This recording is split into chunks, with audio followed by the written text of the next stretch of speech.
भारत आया तालिबान की सपोर्ट में। पाकिस्तान के हवाई हमले और डेमोक्रेसी और ताजा हालातों के ऊपर मिनिस्ट्री ऑफ एक्सटर्नल अफेयर का पहला रिएक्शन।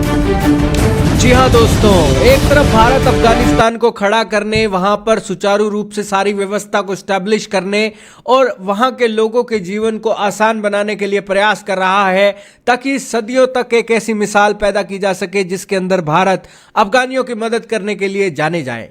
लेकिन दूसरी तरफ पाकिस्तान अफगानिस्तान के साथ दुश्मनी मोल लेकर वहां पर डंडे का कानून लागू करना चाहता है, लेकिन उसके अंदर उसे मायूसी हाथ मिली है, क्योंकि अब भारत ने भी अफगानिस्तान में हुए पाकिस्तान के हवाई हमले पर अपना पहला रिएक्शन जारी कर दिया है। हाल ही में मिनिस्ट्री ऑफ एक्सटर्नल अफेयर के स्पोक्स पर्सन आए हैं और उन्होंने कंडेम किया है पाकिस्तान की एयर स्ट्राइक जो अफगानिस्तान के अंदर हुई है। आपके सामने हिंदुस्तान टाइम का आर्टिकल भी चल रहा है। विदेश मंत्रालय ने अपना बयान भी जारी किया, जिसके अंदर उन्होंने कहा कि भारत ने अफगान नागरिकों, जिनमें महिलाएं, बच्चे भी शामिल हैं, उनके लिए मदद प्रोवाइड की, लेकिन पाकिस्तान वहां पर हमले कर रहा है और इस हमलों की हम स्पष्ट रूप से निंदा करते हैं।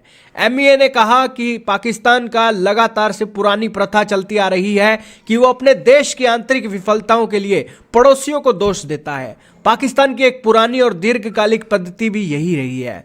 भारत ने अफगानिस्तान की क्षेत्रीय अखंडता, संप्रभुता और स्वतंत्रता के लिए अपना मजबूत समर्थन दोहरा दिया है। विदेश मंत्रालय के प्रवक्ता ने मीडिया से बात करते हुए इन रिपोर्टों पर ध्यान दिया और कहा कि निर्दोष लोगों की जान जाने पर हमें बहुत चिंता है, क्योंकि दोस्तों भारत तो अफगानिस्तान के एक एक बच्चे की जान बचाने के लिए काम कर रहा है और वहां पर पाकिस्तान सरेआम निर्दोष लोगों को मार रहा है। हाल ही में हवाई हमले के अंदर 10 लोग मारे गए, जिसके अंदर 9 तो बच्चे थे, एक महिला थी, और पाकिस्तान की वायुसेना ने यह अटैक किया और अटैक करके बाद में मुकर गए कि यह अटैक हमने नहीं किया।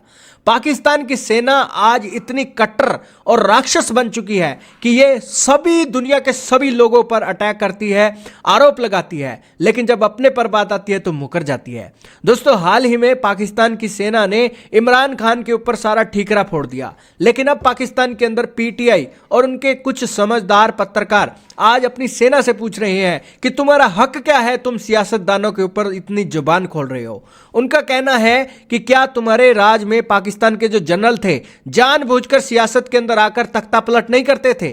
क्या परवेज मुशर्रफ ने नहीं किया? क्या जियाउल हक ने नहीं किया? कितने मिलिट्री के जनरल थे जो यहां पर दादागिरी करते हुए पकड़े गए थे, और तुम इमरान खान के ऊपर एक आरोप लगा रहे हो। और इसी के ऊपर भारत के विदेश मंत्रालय ने भी बयान दिया। उन्होंने कहा कि पाकिस्तान के अंदर लोकतंत्र और पाकिस्तान साथ साथ नहीं चल सकते, क्योंकि आप देख पा रहे हैं कि इमरान खान मिलिट्री को पसंद नहीं आया, उन्होंने चक्कर तख्ता पलट कर दिया, तो फिर लोकतंत्र कहां का रह गया?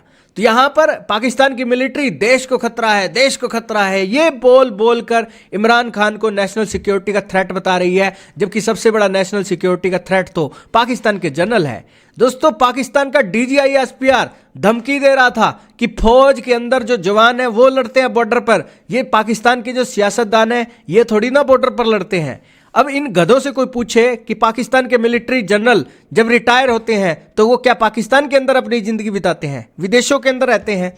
आज इनसे पूछना चाहिए कि कमर जावेद बाजवा के बेटे कहां रहते हैं और बाजवा खुद कहां रहता है, और जब वो रिटायर होने से पहले उसकी संपत्ति कितनी थी और रिटायर होने के बाद कितने करोड़ का वो मालिक बन गया, और लंदन की सड़कों के अंदर क्यों वो ठाठ से रह रहा है।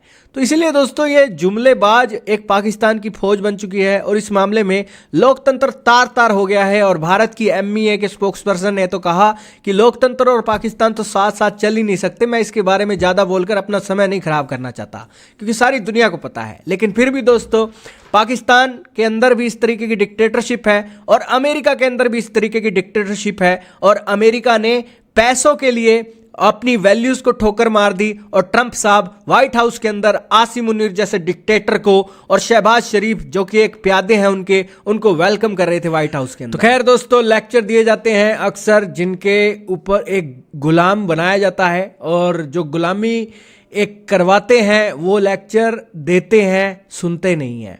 तो वही चीजें आज चल रही हैं। पाकिस्तान की फौज के पास ताकत है, अमेरिका के पास ताकत है, इसीलिए वो इस तरीके की बातें कर रहे हैं, लेकिन कहीं ना कहीं इनकी अकाउंटेबिलिटी तो तय की जा रही होगी।